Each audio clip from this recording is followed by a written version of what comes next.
What's up, ladies and gentlemen, and welcome to this POV review by Autobahn. My name is Max, and today we are taking a look at the all-new Porsche Panamera Turbo SE Hybrid, the big daddy of the Panamera lineup, of the new Panamera that was introduced this year.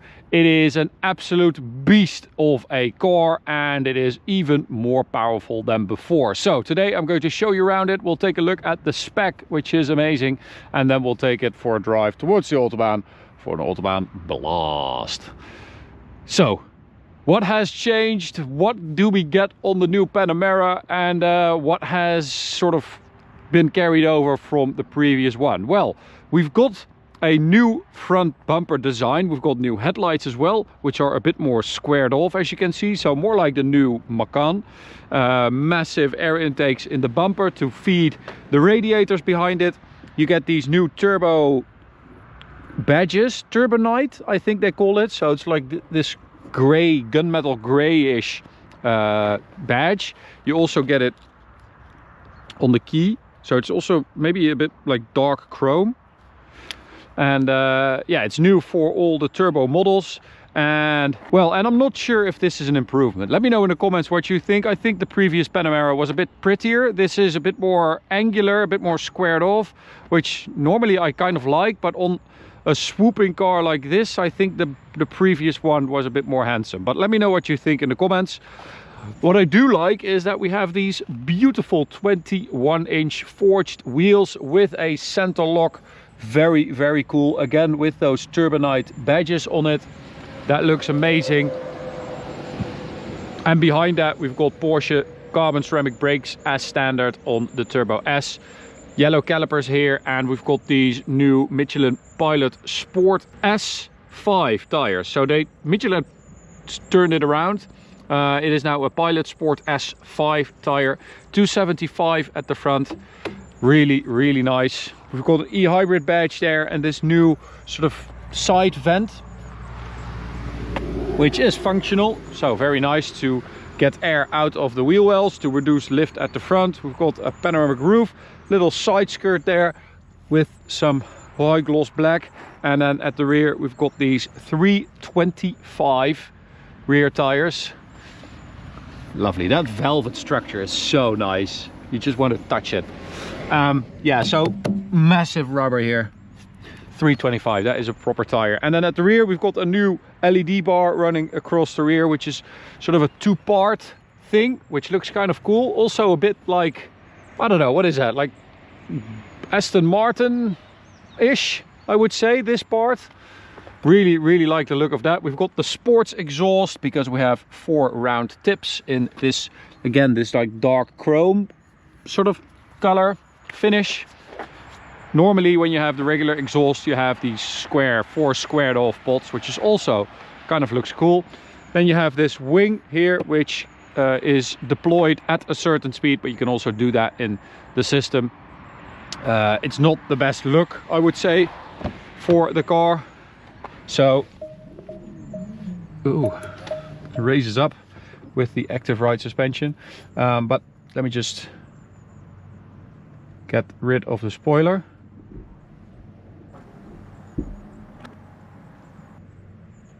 There it goes. And of course, yeah, this is a way better look. Right, that is the way it's supposed to look.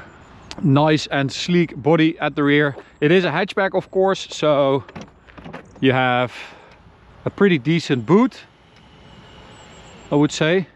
It's quite deep as well, which is nice. And then you have this new design in the rear window, this kink going down for the new Panamera. And as I said, we have the active ride systems, and that means that you have, instead of the stabilizers, instead of the anti-roll bars, you have hydraulically linked dampers, and it can deploy or retract any wheel at any time. So it does so really quickly. If you have the entry assistant or something activated, it raises up 77 millimeters really quickly, and then if you close it, it goes down again. There it goes. So that is just for easy entry. You can turn it off if you want, but we had the same system on the new RS e-tron GT recently. So in here we find the classic 4-liter V8 bi-turbo engine, 600 horsepower, 800 newton meters of torque. This is assisted by an electric motor that sits inside the PDK 8-speed gearbox, 190 horsepower. Add that together and you've got 782 horsepower, 1000 newton meters of torque, which is very healthy. So 0 to 100, 2.9 seconds, and top speed is 325, which is, you know, pretty ridiculous. It's the same drivetrain you find in the Bentley Continental GT Speed. You also have a regular turbo e-hybrid available, so not a turbo S, but a turbo e-hybrid. That used to be just a regular turbo, but yeah, it's also hybridized now with 680 horsepower, which is also quite a lot. And if you want a regular V8 non-hybrid, you have to go for the GTS, which has the 4-liter V8 with 500 horsepower. And then you have the regular Panamera rear-wheel drive V6, you have the Panamera 4 4-wheel drive V6, and then you have the 4S, which is a hybrid V6 with like 540 horsepower or something like that. So pretty decent powertrains. They did ditch the Sport Turismo, unfortunately, so you don't have the shooting brake, station wagon, whatever anymore. Yeah, it's a shame because I really love that car. I think it's such a handsome thing and, you know, such a practical, cool car. Yeah, unfortunately not available anymore. So, interior spec also on point. This is Aventurine green, by the way, really nice color. And then Porsche in the Netherlands have combined that with a dark brown interior, which is very nice. Love that. Great seats here with a Turbo S badge. Seating position is absolutely perfect. And then you've got this high center tunnel here, which is super nice. You really sit inside the car. High dash and then low window. It is it's very good. Really love that. Everything has been digitized though. That is, you know, not great. Don't love that. And there's also a lot of this piano black stuff around the car, which, as you can see, you get dust on there, but also fingerprints and scratches. There's already a scratch there, as you can see. So yeah, this is not great. This is very sensitive. Yeah, and then we've got the 3-screen setup on the dash as well. So completely digital there as well. No analog rev counter anymore. And also a regular start-stop button. Not the key anymore. Yeah, Porsche has gone away from that, unfortunately. So we have different driving modes, of course. So let's start her up, which you do automatically in e-power mode. And then you can switch with this knob here. And you can go to Hybrid, Sport or Sport Plus.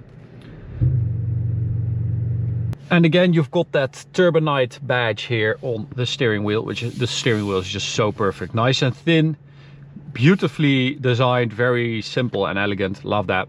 And yeah, in general, the interior is very nice. It's a good, it's like a proper GT car, basically. This 4-door GT, which I quite like. All right, so let's have a little drive and we'll go for hybrid mode. Let's start in hybrid mode because I also want to show you the active suspension. I hope that I can show you. This is the system that raises up the front if you brake, so the car doesn't dip, and it raises up the rear if you accelerate, so you don't squat. And also it keeps you flat, so it leans into corners. Yeah, it's a very smart system, but it does feel a little bit weird and unnatural sometimes. So if I brake here, you feel the body moving, so I can feel it raising up the rear, and it's like the car is doing that. If I do it, you know, brake, throttle, brake, throttle, brake, throttle, I can feel the car doing the worm, basically. So I don't know if you get used to that, but this is insane. So the way this thing stays flat is just crazy, and you don't feel that. But the raising of the nose and the raising of the rear, you do feel that, and I think you feel it a little bit too much. But if you go to Sport Plus, Sport and Sport Plus, the The chassis automatically goes into sport mode as well, and the whole active ride system doesn't work anymore like that. So now it just stays flat, yeah, which is, I prefer that actually. At least for the braking and accelerating part. So in Sport Plus you also have the exhaust valve that opens up, and you have a dark V8 rumble. It's just that is way too much fake sound, way too much. That is just stupid. Also the red line seems to be at, what is that? Can I switch to manual? No, I have to just do the pedal. The red line is before the red line actually on the rev counter, which is kind of weird, but anyway, too much fake sound. Handling wise, yeah, there's really nothing you can say about that. That is just absolutely glorious. Steering feel is great. It feels natural. It feels direct.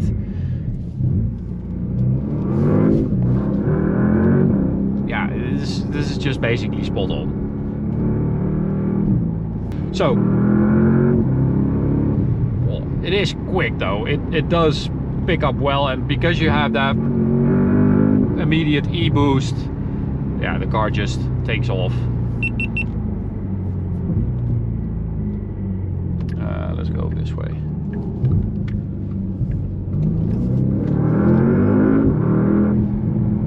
Oh.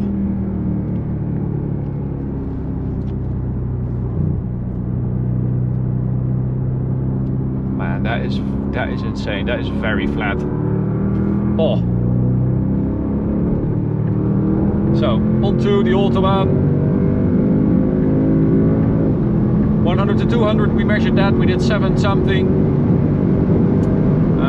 which is pretty quick. Not as quick as one of its competitors, which is the AMG GT63 E-Performance 4-door, GT 4-door, whatever, which was quicker. Of course it has 840 horsepower, but it is very quick. So, full throttle from like 100. That is quick. The exhaust itself though, it's not very loud, so it's a typical OPF exhaust. When it's stationary and you're revving it a little bit, it does sound good, but as soon as you hit the throttle, the sound kind of disappears and the fake sound takes over.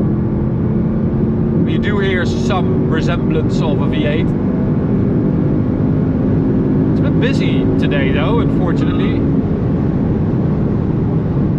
Yeah, we're getting the tire pressure notification as always, but it does not need to be higher than this, so don't worry about that.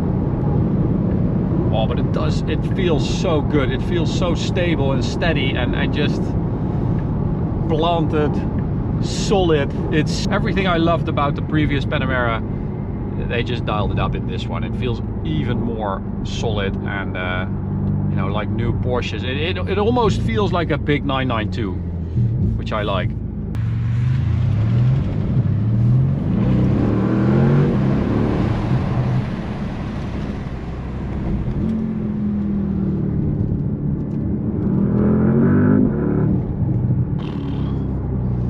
Yeah, so this is the biggest improvement of the car. This suspension, this active ride, this air suspension, in comfort mode it just absorbs everything like it's not there. It's truly incredible. And when you're in sport mode it stays so flat.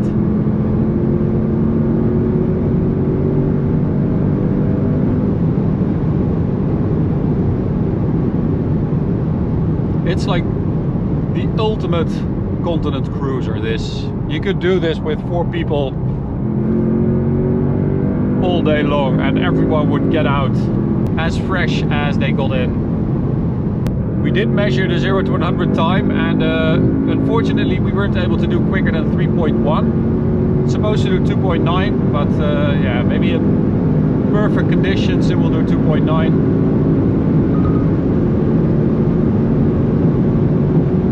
So that's like 288.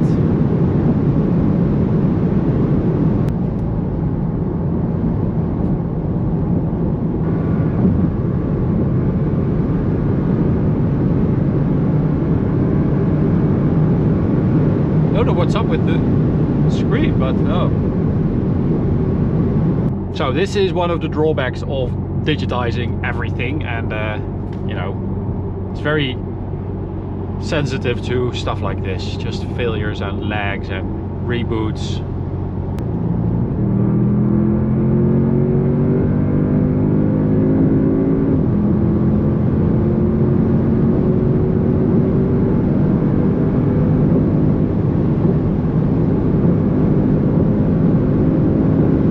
So one last try, not sure it's going to work because it is just way too expensive, way too busy today. But that's a 300 run, not going to overtake this car and this truck here with that speed.